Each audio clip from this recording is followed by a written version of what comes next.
Deutman.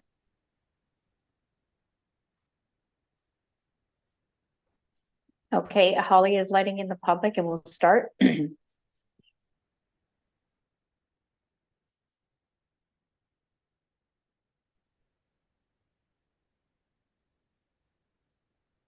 I'd like to welcome everyone to the public input session being hosted by the Waterloo Regional Police Services Board. This is our second such meeting. This is an opportunity for the community members of the Waterloo region to provide their input around the 2024 WRPS budget. The Waterloo Regional Police Services Board is committed to building a better, safer, and more equitable Waterloo region for all of our citizens. We understand that this is a vision that can only be achieved through meaningful and respectful collaboration with our local partners. As such, we have initiated these two input opportunities for the first time and look forward to hearing from those who have reached out. Delegates will be introduced and will have 5 minutes to present to the board, followed by an opportunity for questions from board members. Just a reminder to all delegates, do not interrupt board members, staff, or other delegations, and refrain from derogatory statements, turning on and off cameras at inappropriate times, hate speech, or defamatory comments. One last reminder for delegations, please do not take offense if following your presentation there are no questions. This is the board's time to really listen and reflect upon the opinions and ideas shared with us today. So the first delegation is Jennifer Adams, Downtown Kitchener Neighborhood Taxpayers Association. And while Jennifer is with us, we are going to play a video that she previously sent us. So I'll get Holly to run that for us.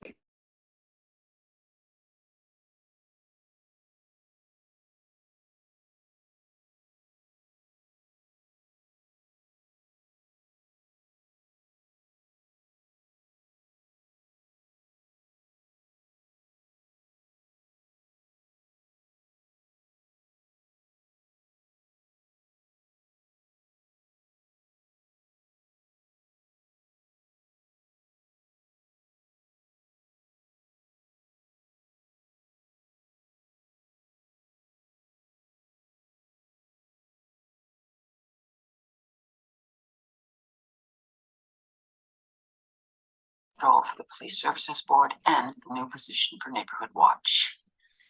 It's necessary to acknowledge that there's provincial legislation that informs any changes in police delivery.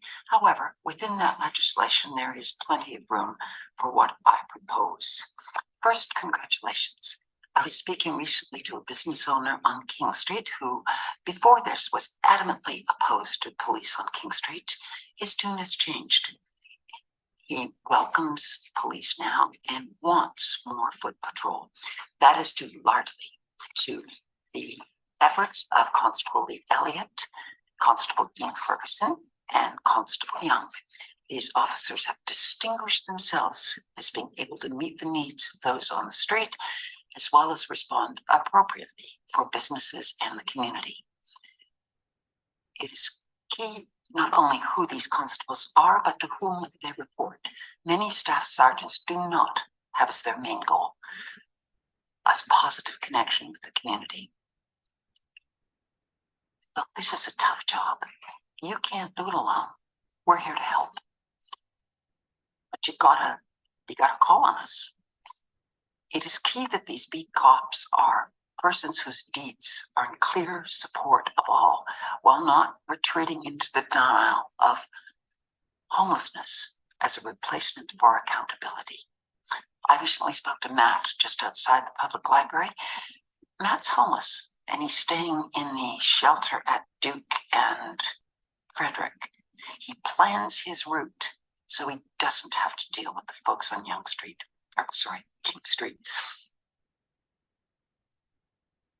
He's very clear. They're not representative of most of the homeless. My experience at Saturday Suppers on Sterling supports this. This response is not uncommon among the members of our organization. The focus and history is really concerning with the Waterloo Regional Police Service. An inspector can and should be able to assign officers to their strengths. particularly if issues are recurring. And I understand the Waterloo Regional Police has an issue with retention. If the information I have is correct, we are the second highest paid police service in North America. It's not salary. I respectfully submit it's police culture, and that needs to change. It's astounding to me that a 3-year veteran of the Waterloo Regional Police Service, Matthew Kennedy, was arrested and charged with possession and distribution of child porn. It is unacceptable the way Kelly Donovan, Sharon Zare, Angie Rivers, etc. have been treated. It has cost the citizens of the region of Waterloo over $2 million as you go after Kelly Donovan, and all she wanted was an ethical standard. As Mrs. Donovan points out, there is no mechanism now by which a police officer can report another's misconduct. That is the key, the very definition of being professional. We need a more service model. For instance, when an officer responds to a call, she or he, we should let men be police officers too, could simply ask, would you like a copy of the occurrence and my notes? This would support your intention of transparency. And there needs to be follow-up. What happens after police attempt something? Was someone arrested? Was something recovered? Right now, it's just a huge vacuum. We have a good police service. Let's make it a great police service. Please contact Superintendent Bond if you wish to read my proposal for an expanded version of Neighborhood Watch. It has more weight and more connection. And thank you once again for the opportunity to.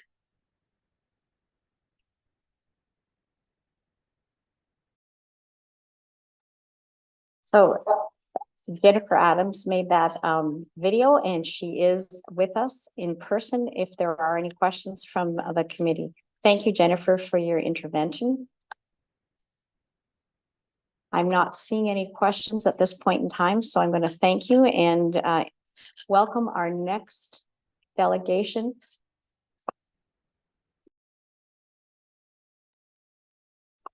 The next delegation is Bahila Balogun, African Women's Alliance, Kitchener. Are you with us?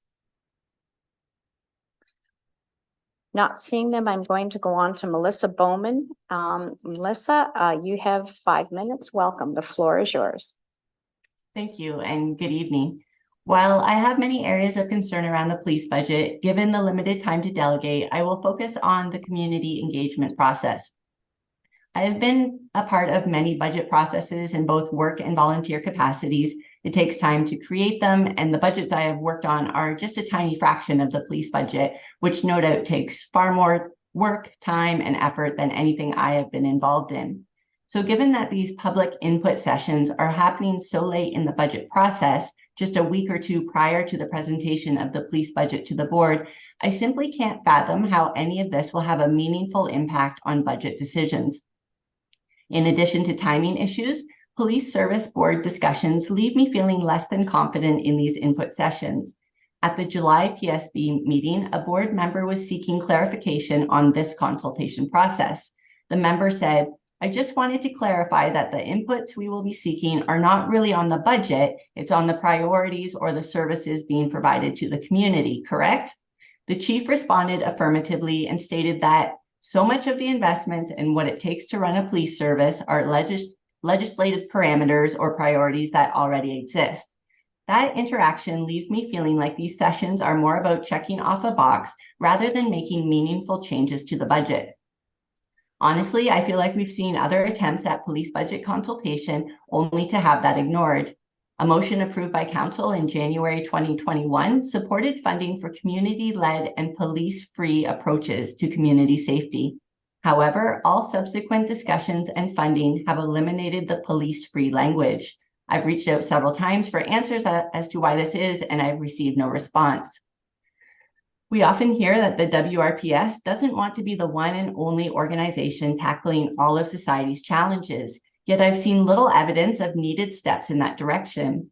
At last year's Regional Council budget meeting, we heard from over 30 delegations, many of whom represented smaller organizations focused on compassionate, preventative, and supportive work in our community.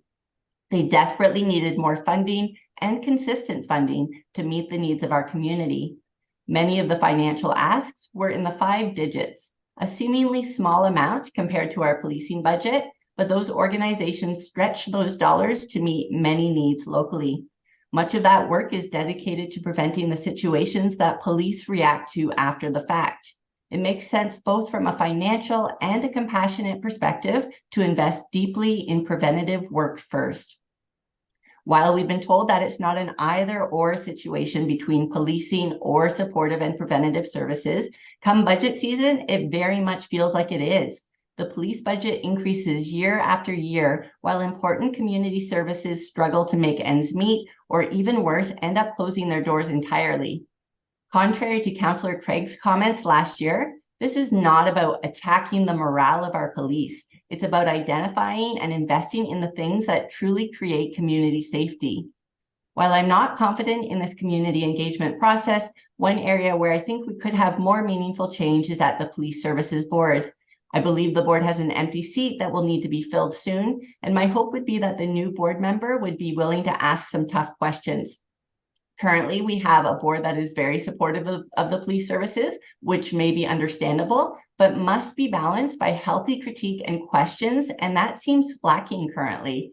I have sat on various boards, and the ones that worked best, in my opinion, were the ones that asked challenging questions of the organization.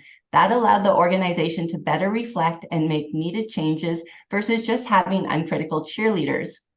Lastly, I want to share my disappointment in the culture of fear that seems to anchor much of the police budget presentations. Our community is incredibly safe, and yet we can't help thinking otherwise during police budget you've discussions. got one minute left. At last year's presentation, a board member introduced the police budget, stating that she grew up in this community, but it's very different now, referencing shootings, stabbings, and gang violence. However, overall, crime has dropped during the time frame she referenced. Several regional councillors commented about how scary the information was in the police budget, with one councillor saying, "I must admit that after today's report, my eyes were opened to the increase in criminal activity in our community." Of course, that seems to be the goal, as a fearful council is much more likely to support more funding for police. I don't think those reports are an accurate representation of the community we live in, and I hope we can move from a fear-based approach to one rooted not only in evidence, but in compassion and care. Increasing the police budget year after year is not the way to get there. Thank you for your time. Thank you very much, Melissa. Just to clarify that we do have an opening on the WRPS Police Service Board. It is a provincial nominated person, so it will be the province that decides who fills that spot. Thanks. I see no questions. So Melissa, thank you very much for taking the time to come. The next delegation is Rob Deutman, Regional Councillor with the region of Waterloo. Welcome, Rob. You have 5 minutes. Thank you, Madam Chair. And first, I just want to say thank you to our police service for the work you do in keeping our community safe. So next slide, please. Yeah, so the average target is not an operational argument. The board has traditionally rejected the concept of an average target for uniform officers. It doesn't account for the distinctiveness of each community. Windsor and Niagara Falls, for example, are border communities with a casino, so that leads to its own unique challenges and also a secondary source of funding. Historically, while the police have had a higher percentage civilian complement than other services. Next slide, please. This average shows under the Big 12, you have the 145, but if you take out Toronto, Windsor, and Niagara Falls, Waterloo Regional Police is at very close to this average that is sought. And Toronto too, I believe, unless it's changed, had a 2 officers per car approach. Next slide, please.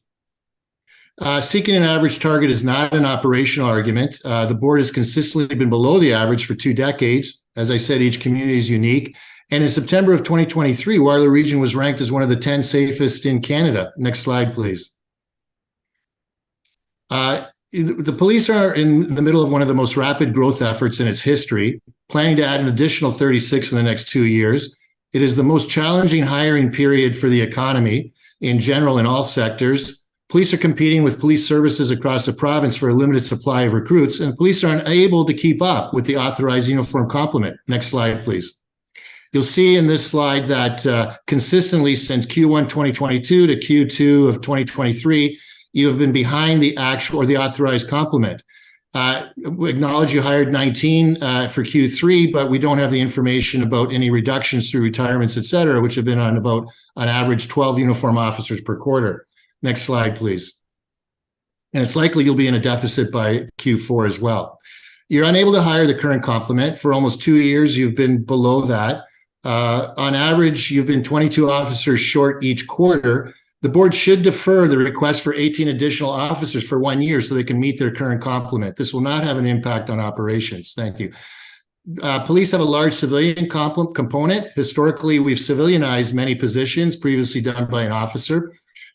This will have an impact on the police per population ratio. And a better measure would be the combined uniform and civilian ratio. Next slide, please. You'll note just on the civilian complement that we are pretty well at or above the averages. Next slide, please. And on a combined uniform civilian complement, we pretty well meet the average of the 9. And the Big 12, again, because of Toronto, Windsor, and Niagara Falls, significantly distorts this. Next slide, please. It's inappropriate to automatically add a half a civilian for every officer that's hired. Again, that's not an operational argument. You should approve the hiring of civilians for specific needs within the operation and discontinue this arbitrary practice. And this has not traditionally been the approach of the board. Next slide, please. In the event that you do go ahead with this rapid expansion, then you should not budget effective January 1, but should prorate the hiring, purposely accounting for new hires effective January 1 when you know you cannot fulfill the positions, inappropriately budgets for a surplus. Next slide, please. Municipalities cannot knowingly budget for a surplus. The board should not submit a budget that knowingly creates a surplus. It's not appropriate for the board to rely on surpluses for operations. Budgeting for surpluses artificially increases the base budget, and other regional services are pressured to reduce budgets. Next slide, please. You shouldn't use surpluses from staffing for capital or operational purposes. The predominant expense of police is staffing. Any surplus is a result of staffing shortages. Staffing is in the control of police. If there is a surplus, then budget amounts were not required for operations for the budget year. It's not defund. It's the police didn't use the fund. Next slide, please. Surpluses belong to the taxpayers who are in the region. If the funds are not used for the budgeted operation of police, regional councils should approve what happens with surplus funds not used. Traditionally, the board has retained reserves, but it's understood the region could reclaim all or part of it. Next slide, please. The current reserve structure was predominantly set up in 2020. The current level of reserves is over $46 million. And based on the budget, I believe is looking for an expansion of $7 million this year. Next slide, please. Reserves have always existed, but never budgeted or levied to finance reserves. The board is budgeting surpluses, which artificially increases the base budget in competition with other regional services. Council is left with the pressure to reduce services to make room for an artificial police levy request. The board's looking to reduce future borrowing for police, but it's at the expense of other regional programs or higher taxes. The board should consider reducing or deferring any contribution to reserves for 2024. This will have no impact on operations. With respect to any capital deferrals, I'm not sure if any of these items are through the levy, and I just mentioned those. Finally, in my last slide, Waterloo Region is making an investment in automated speed enforcement, and we also invest heavily in upstream services. This will have a significant benefit for policing in our community. We look forward, though, to hearing about an update on the status of recommendations from the KPMG report, like the special constable changes that Brantford made and whether those could apply here. And also, I look forward, and the council looks forward to hearing about any update on the call diversion programs, which have been very successful, particularly with respect to mental health calls, and hopefully that can be expanded as well. Thank you for the time today. Thank you very much. Colleagues, does anyone have any questions? Thank you very much. The next delegation is George Graham Carreri, Chronic Group Limited.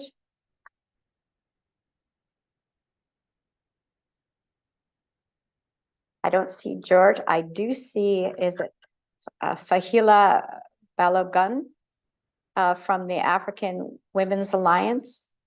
If you'd like to make your presentation now, please go ahead.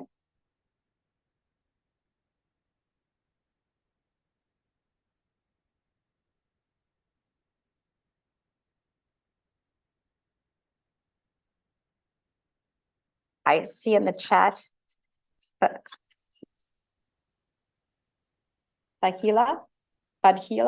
do you want to unmute? You can turn your camera on and make your presentation. You have 5 minutes.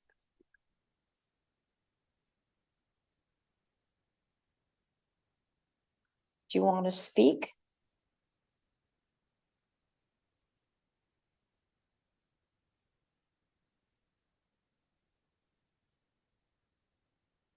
Badhila.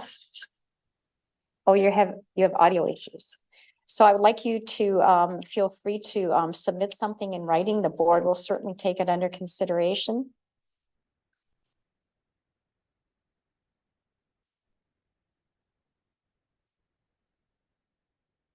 Okay, doke. Well, thank you for being here, and I hope you can hear what other delegations are saying. Is George with us?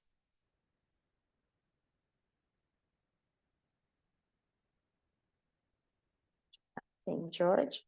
Tim Reparin, Waterloo Regional Police Association. Tim, you're with us. Welcome. You have 5 minutes. Thank you for having me today.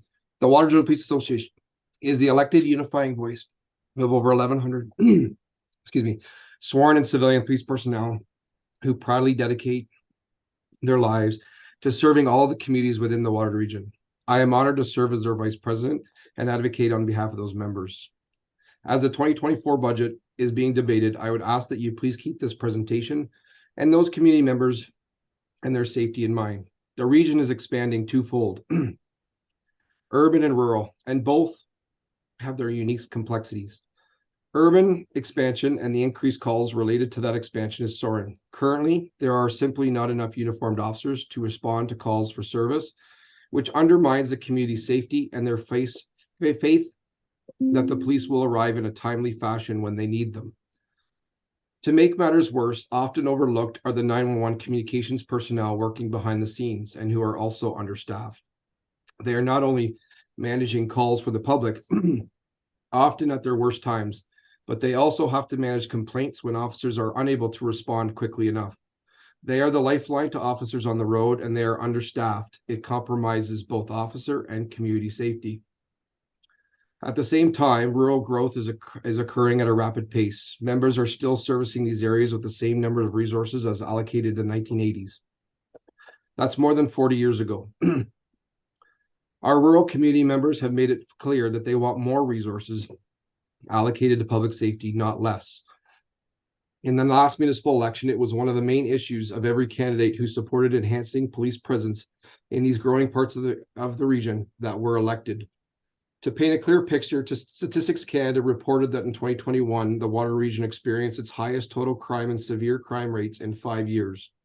Our violent crime severity index also rose by 2%. This has also resulted in a caseload becoming unmanageable and dramatically increases the risk of member burnout and exposure to excessive traumatic events for a member. Compared to the other 12 large municipal police forces in Ontario, the Waterloo Regional Police Service has the lowest weighted clearance rates for total and violent crime and is also well below the national weighted clearance rates. The decline in these rates over the last years have been attributed directly to resource challenges in the Investigative Services Division, as well as the workload demands per officer, which again highlights the greater risk to our members and our community. Their staffing data shows that in 2021, the Waterloo Regional had 127 officers per 100,000 people. That is 12% below the average Big 12 rate, 28% below the medium provincial rate, and over 30% below the national rate. It is in very clear terms, this cannot continue if we want our members to stay healthy and also stay on the job. To protect and serve our communities, an increase in staffing is required.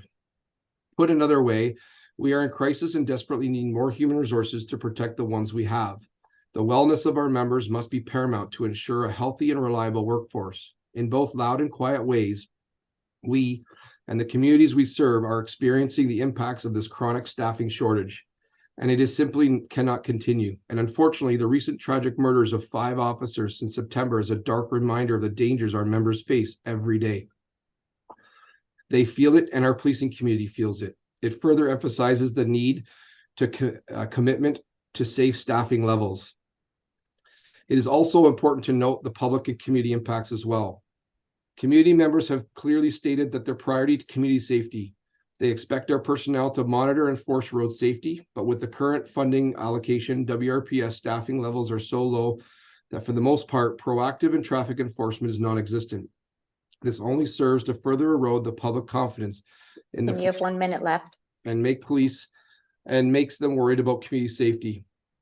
I commend this Police Services Board and Chief Crowell for recognizing our current staffing shortage. Now is the time to fix it, and I am here to reiterate that position.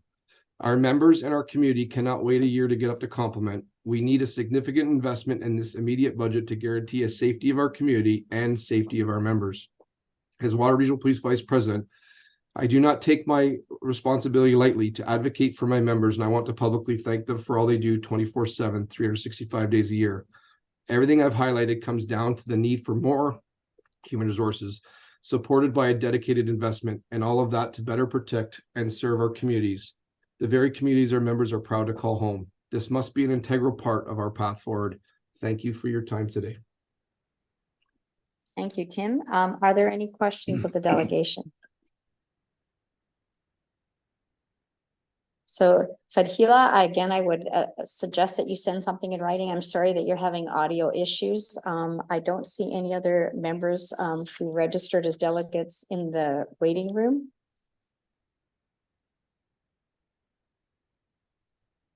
There is one written submission that has been provided to the board for consideration and pre-circulated. And again, we would invite anybody watching this that would like to provide a written submission to the board to please do so. I see no further speakers or no further questions. So on behalf of the Police Services Board, I want to thank everyone who attended today's public input session and took the time to share their thoughts and ideas with us. And with that, I would entertain a motion to adjourn. Moved by Doug, seconded by Ian. All those in favor? Thank you very much. I hope